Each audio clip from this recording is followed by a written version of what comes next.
All right, I have finished reading the Walter Isaacson book by Elon Musk, less than 24 hours after it arrived. Here is why you should read this book. And Dr. Implausible, I'm looking at you, man. This biography documents much of the details that we already know. Elon Musk is volatile, dangerous, and of course, wildly arrogant. And I think it's safe to say that the man is not a genius. Isaacson regularly reports of several engineers and techies who were often berated with Elon Musk micromanaging them right at their desk with the least helpful and most banal advice imaginable. Because Elon Musk often does not know what the fuck he is talking about. In other words, Elon Musk's skill set really is basic coding, reading about rocket science, but not really understanding what the fuck he's doing. And the underlying dialogue in this book really comes down to this. Why do we accept volatile idealism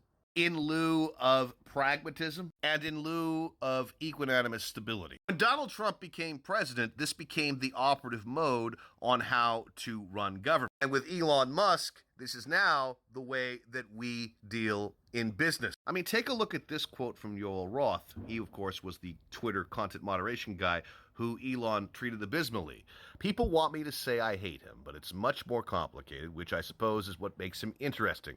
He's a bit of an idealist, right? He has a set of grand visions, whether it's multiplanetary humanity or renewable energy and even free speech.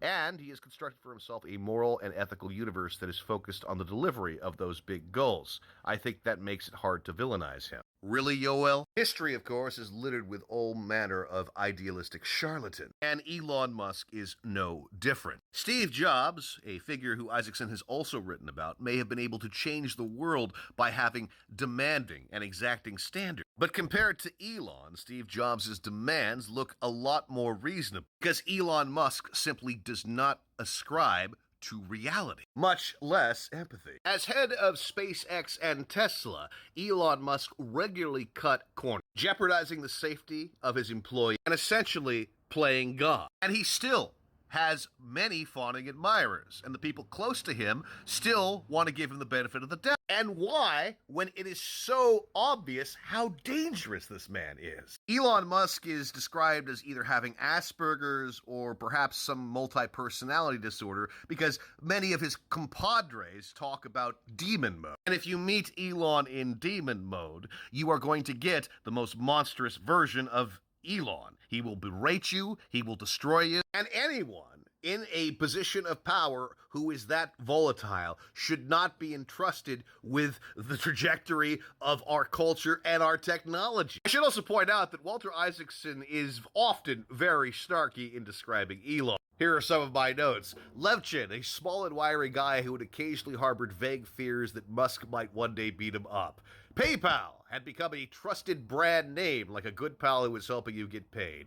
Elon usually played the dungeon master, and surprisingly, did it with gentleness. So on a very big level, Walter Isaacson knows that it is absolutely ridiculous to analyze someone who is clearly dangerous. But I do wish that he would have delved further into why Elon is a magnetic force, drawing people who are otherwise sane into his crackpot scheme and his wildly dangerous way of running businesses. You read this book and you say to yourself, man, as much of a dumpster fire as the Twitter situation has been, it's actually quite surprising that more accidents and more quagmires have not happened. So I do highly recommend this book, and there's a deeper discussion to be had about why the likes of Elon and Trump are at the head of very important decisions for humanity when they are clearly unstable and dangerous.